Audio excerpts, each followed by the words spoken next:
Good morning students. So welcome back to digital signal processing class. So today also we are going to continue the concept of convolution.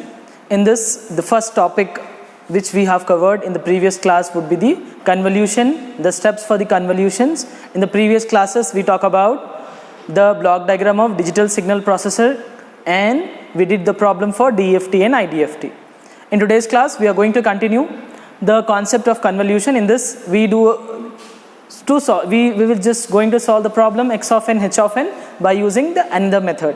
That is, in the previous method we have done by the graphical method. In today's class we are going to solve these problem by using the same problem we are using 3 to 1 2 and 1 to 1 2. So in this we are going to find the convolution of these two sequence by another method. So what is the method is all about? It's about we just want to plot it in terms of the graphical presentation. We'll find out the same answer what we got in the previous class.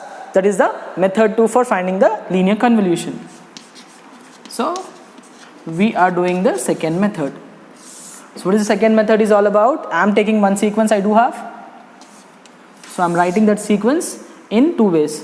One is the row wise, another is the column wise. So what is the row wise I do have? I had 3, 2, 1, 2. This is my x of n. What is my h of n? H of n is what? 1. Then I do have 2. Then I have 1. Then 2. So what I am doing?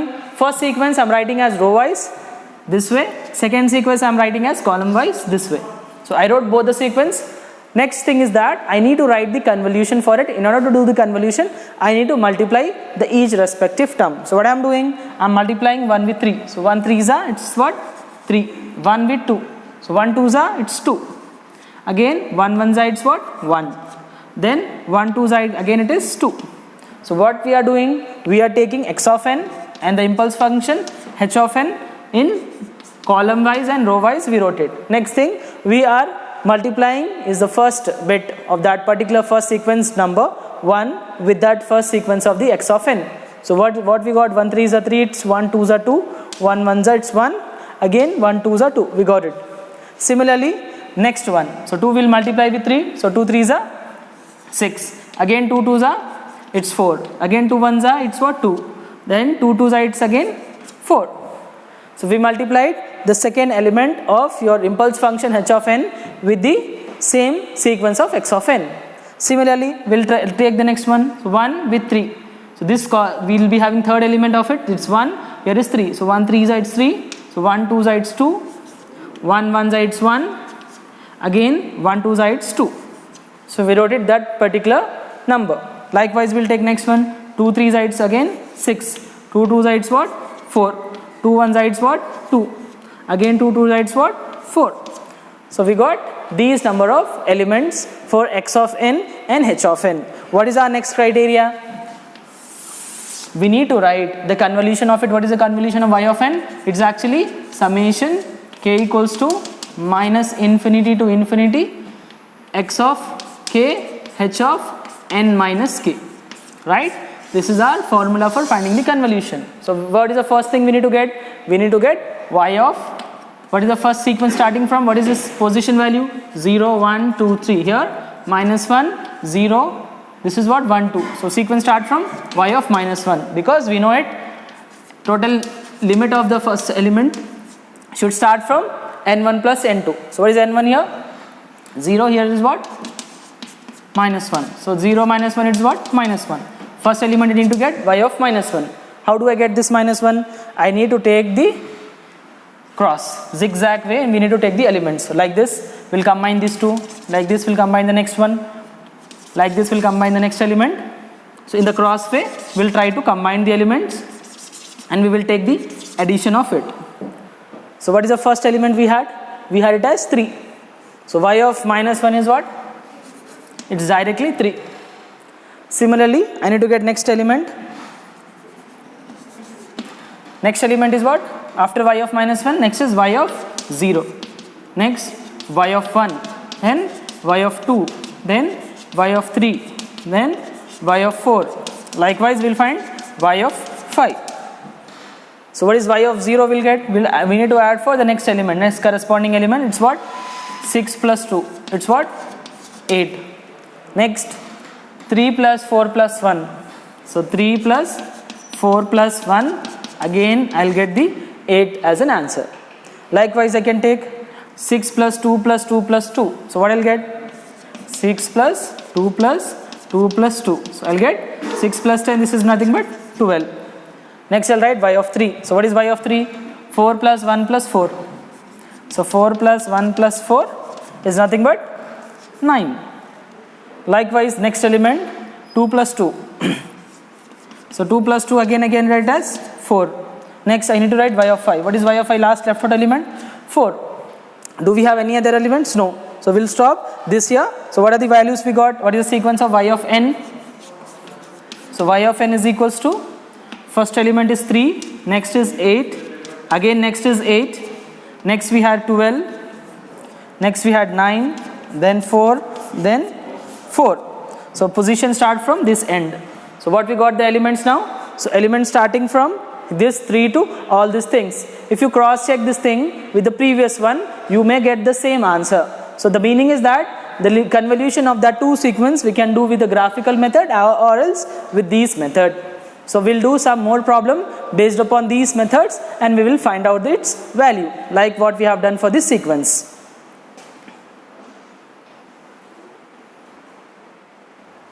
So students, we do have the second problem. X of n they give 1, 2, 1, 1. Here h of n is what? 1 minus 1, 1 minus 1. So we need to find the linear convolution of these two sequence. One is the input sequence, another is the impulse sequence. So we had two methods to proceed with this problem. One method is by graphical method. We can draw the graph, we write the position, we keep on shifting the second value position. That is the one way. Second way, as just now I have shown you the problem of first one, in which what we are doing, we are writing the first sequence in row wise, another sequence in the column wise. We are multiplying each consecutive terms with respect to row and with respect to column. So let us see with the method 2. So we are taking first thing, we are writing its position. So what is the position here? N is equals to 0. This is nothing but n is equals to 1. This is n is equals to minus 1. This is n is equals to minus 2.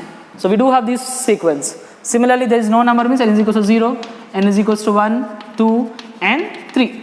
So we want to find out, so we are using method 2. So method 2, what is the linear convolution we are doing? We just want to find the convolution of these two sequence. So convolution of the sequence y of n is equals to x of n convolves with h of n. Next thing, we need to write the sequence as per what we have done just now. We'll write, what is the first sequence we do have? 1, 2, 1 and 1. So we wrote the first sequence. Likewise we'll write the second one. So what is the second sequence we do have? 1, minus 1, 1 and minus 1. So we wrote the second sequence. This is the input sequence x of n here. This is another impulse sequence h of n. So we wrote both the sequence. Now we need to keep on multiplying the corresponding value for it. So what we'll do it? We'll multiply first 1 into 1. It's again 1. Now 1 into 2. So it's what? 2. 1 into 1 it will be 1. Again 1 into 1 it will be 1. Similarly, we'll multiply second sequence. Minus 1 into 1 it is what? Minus 1. So minus 1 into 2 it is what? Minus 2. So minus 1 into 1 it will be minus 1. Likewise minus 1 into 1 it will be again minus 1. So we wrote all these numbers. Likewise we'll multiply next 1 into 1 it will be 1. So 1 into 2 it will be 2. 1 into this one it will be 1. Again this 1 into 1 it will be 1. Similarly we'll proceed with the last element. So minus 1 it will be here also it will be minus 2. Here it's what? Minus 1. Here it is what? Minus 1. So we multiply all the numbers we written. Next thing is that we need to write its value. So how do we mention the sequence? We'll take in a crosswise. So this is the first element. Next would be this element. Next would be combining this all. We are taking the summation of this. Next would be combining this for all elements. Next would be combining this element. Next would be combining these two. Last will be this will be left out. So what is the first now answer we need to write in place of? What is the n? N would be n1 plus n2. What is n1 here? It's minus 2. n2 is what? 0. So what is the lower limit of this 2? It will be minus 2. That means your sequence should start from minus 2. So the first element what I am writing for the output, that needs to be minus 2. So that's what I am writing, y of minus 2, then y of minus 1, then y of 0, then y of 1, y of 2, y of 3. Likewise we will find until and unless our sum should be 0. So what is y of minus 2 answer? We had 1. So I can write it as 1. Next element, add these two, it will be what? Minus 1 plus 2. Next y of 0. For y of 0 what I will do? 1 minus 2 and 1. So 1 minus 2 then plus 1. Next would be minus 1 2. So minus 1 plus 2 plus minus 1 and 1. So minus 1 and 1. Likewise I will take next minus 2 1 minus 1. Minus 2 plus 1 and minus 1. Next would be minus 1 then plus 1. Next would be minus 1. So we wrote all the elements. Next thing what we have done just now, we have taken first element 1 2 1 1. We did. Second we wrote 1 minus 1 1 minus 1. So 1 minus 1 1 minus 1. Next we multiplied 1 into 1 it will be 1. 1 into 2 it will be 2. Like this we got the first one. If you multiply with minus, you will get the same but with negative sign. If you have to multiply with 1, the same sequence will get. If you want to multiply with minus 1, you got the sequence. You want to write the respective term for it. So what we are doing, we are taking zigzag way. What is the first element? It is what? 1. Next would be this 2 with addition. Next would be this 1 minus 2 and 1. We need to add these elements. So likewise, we have taken for all the numbers, we keep on adding all the numbers. So likewise we wrote first one, it's 1, second one minus 1 plus 2. Next one 1 minus 2 plus 1. So 1 minus 2 plus 1. Next one minus 1 2.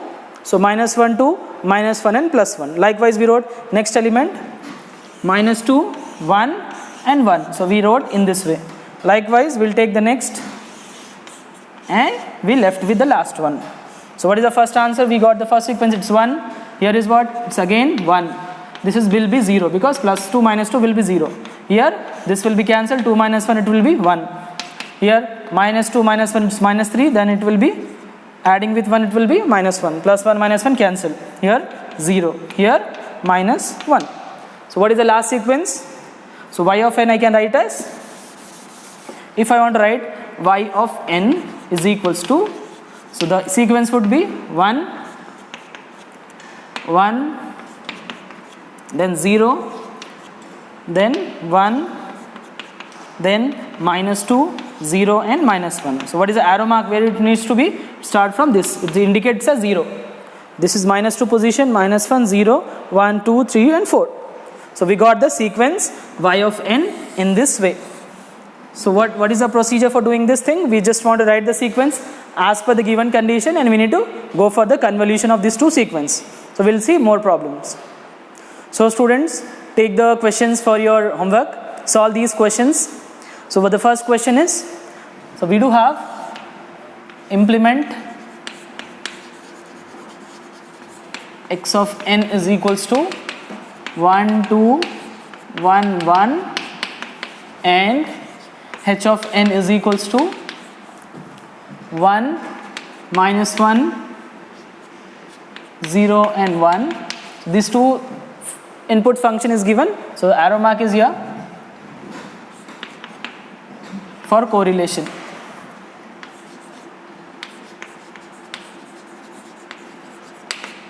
So the one which we have done, the same way you can do it. It's one more correlation also we can consider this thing. So we do have x of n, we do have h of n. Find out the correlation of that function. Second question, find DFT of sequence x of n is equals to 1 minus 1 0 and 0. So they gave this second sequence, we need to find out the discrete Fourier transform. Next, third question, find linear convolution of x of n is equals to 1 2 1 and 0 and h of n is equals to 1 minus 1 0 and 1. So they gave two sequence. You need to find out the linear convolution by graphical method. So the one which we have done the first method, that method you need to adopt and you need to find out the convolution.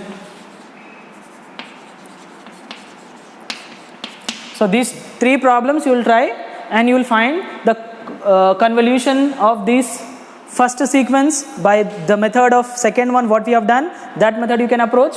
Second question is for finding the DFT of the sequence. So for that sequence what we'll do, we had n is equals to how many? What is the number of samples? It's 4. So n is equals to 4. Find the DFT of that particular sequence by considering the twiddle factor.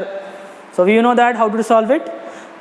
Third question is find the linear convolution of x of n 1, 2, 1, 0. Second is 1, minus 1, 0 and 1 by graphical method. That means the one which we have done. First we'll take x of n, graph will draw. Second we'll take h of n, will fold to left hand side, h of minus k will find. Then h of minus k, minus 1, minus 2, minus 3 like that will find until and unless sum needs to be 0. So that one you can approach it and you can find out the value for it. In the next class we will see problem based on circular convolutions and we'll start the butterfly diagram, that is FFT. For radix 2, radix 4, radix 8 we'll do some problems for FFT, and before doing that one we are going to find the circular convolutions. So look into these problems and find out. Thank you for today's class.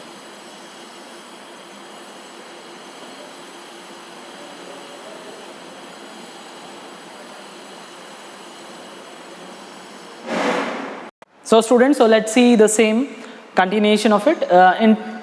In this we are going to deal with the concentric circular method and the multiplication methods of convolution, that is nothing but the circular convolution.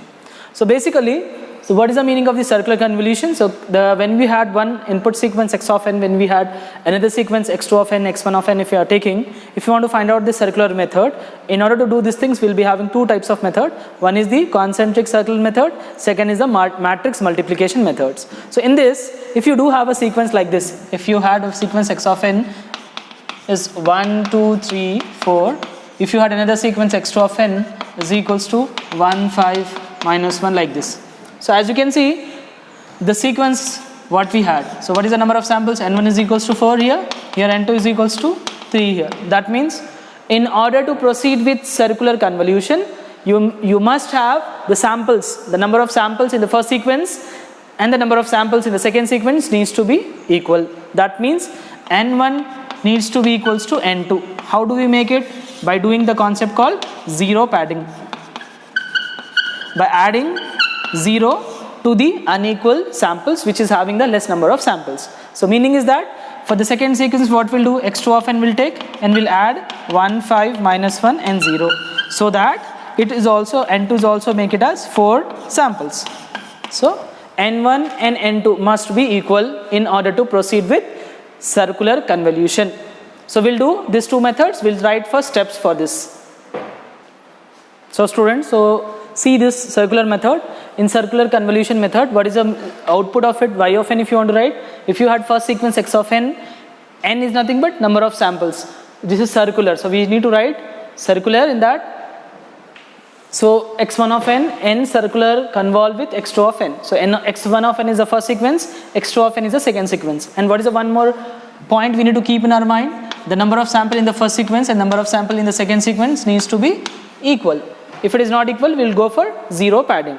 So now see, in order to do circular convolution, we will be having two methods. One is the concentric circle method, another is the matrix multiplication method. So we are proceeding with the first one, concentric circular method. In this, the first concept for doing this thing is that we need to write the samples, that is the number of samples in the first sequence n. We need to plot it, its graph for it in circular form. So since the name itself, it's a circular, means we need to draw the circle like this. We make the one circle.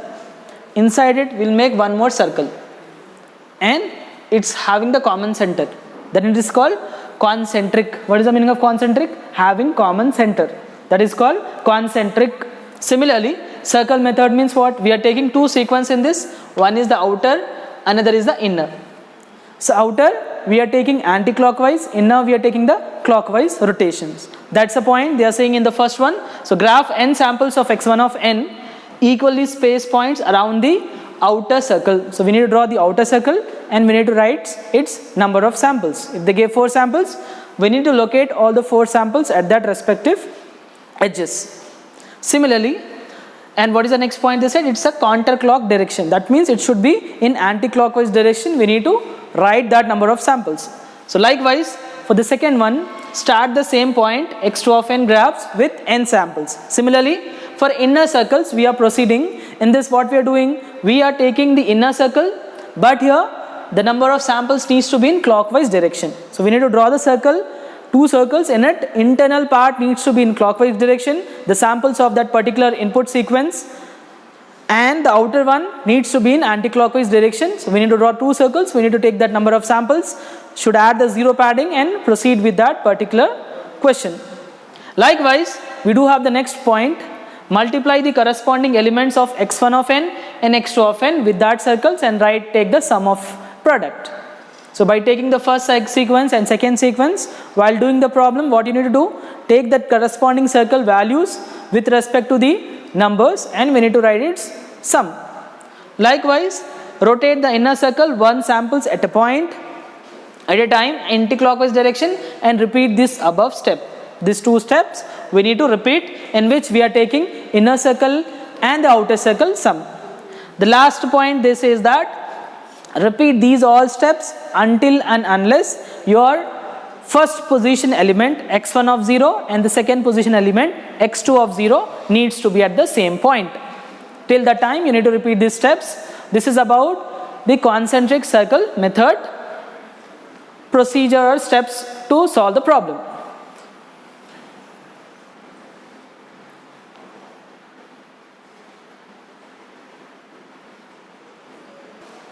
So see students, so we do have the first element. I am taking first x1 of n. I am taking the elements as x1 of 0, x1 of 1, x1 of 2, x1 of 3. So I do have these numbers. Suppose I am assuming the position of it 0, 1, 2, 3. Likewise, for the second sequence I am taking x2 of n is equals to x2 of 0, x2 of 1, x2 of 3, x2 of 2, x2 of 3. So as you can see, both are having the number of samples are 4. So for the first sequence, n1 and n2 both are same and no need of going for 0 padding. So as per the procedure, what is the first thing? We need to draw the outer circle and we need to draw the inner circle. In outer circle, what is the first step we need to do? We need to write the element in anti-clockwise direction, and inner circles we need to draw the elements in clockwise direction. So how many elements we do have? 1, 2, 3, 4. There are 4 elements. So what is the first element? x1 of 0, x1 of 1, x1 of 2 and x1 of 3. And inner circle, what are the elements? 1, 2, 3 and 4. So what is the first element? x2 of 0, x2 of 1, x2 of 2 and x2 of 3. So we wrote the elements. So what is the first step states that? It says that draw the elements and draw that particular circle graph and locate that element in anti-clockwise direction. We locate it. For inner circle, what is the statement states that? Inner circle, same, where is x2 of 0, x1 of 0? From that same point should be taken, but here we need to go for clockwise direction. We rotate it. Then to write the output, what is the output? Y of n, if you want to write, what is that? x1 of n circular convolves with x2 of n. So in that, I want to write the first position, y of 0. So what is y of 0 would be? We need to take the multiplication of these two. So what is the multiplication of the first one? x1 of 0 into x1 of x2 of 0 plus second. We need to take the multiplication of these two. So what is that one? x1 of 1 with x2 of 3 plus we need to take the corresponding multiplication of the same elements. So what I can write for this? x1 of 2 into x2 of 2 plus we need to take the multiplication of these two elements. So what I can write for this? x2 of 1 into x1 of 3. So if I'll take the multiplication of these all, I'll get the first circular convolution method of concentric circle method. In that I got first position convolution. For the second position, what I'll do it? I'll keep the outside graph as it is. For inner graph, what I'll do it? I'll change the position. How I'll change the position? This x2 of 0, instead of starting from here, I'll start from this end. And same, I'll rotate the same point. So what I'll do it? I'll try to take first y of 0 we write. If you want to write y of 1, what I'll do it? Outer circle I'll write as it is. For inner circle, I need to multiply this. So what I'll do it? Instead of starting from this point, I'll start from this end. From here I'll write x2 of 0, then x2 of 1, then x2 of 2, then x2 of 3. So only I have changed the position to this point. So from here I have changes that location here. If I'll change that first shift to it, then y of 0 will become now y of 1. So what is y of 1 now? Multiply these corresponding values of the two sequence, x1 of 0 into x2 of 1 plus next sequence elements will multiply this 2, then we'll multiply this 2, then we'll multiply next 2. So we'll get y of 1. We'll like this, we'll multiply all the elements, we'll write y of 1. Likewise, if you want to write for y of 2, for writing the y of 2, what we'll do it? Instead of going for this position, we'll shift this position, we'll move to this point. So initially we started from this point, then we shifted here, then we'll shift it for the next 2. So if we shift that one, we'll get y of 2. So what is y of 2? I can write, I'll start from x2 of 0, x2 of 1, x2 of 2, then x2 of 3. So likewise, I'll write y of 2. Then for y of 3, this position I'll start from this one, and I'll keep on multiplying that particular corresponding elements. If I'll do so, these things, what I'll get? I'll find y of 0, y of 1, y of 2 and y of 3, because I do have only 4 samples, so the output also be the same 4 samples I'll get. So this is the way we can go for concentric circle method problems. So students, in the next class we'll directly do with the problems of circular convolution. This concentric circle method will do more problems in the upcoming classes, and we'll directly verify this concentric circular method with our matrix multiplication method. We'll do both for one problem, we'll try to verify the answer of it. Thank you for today's class. Have a good day.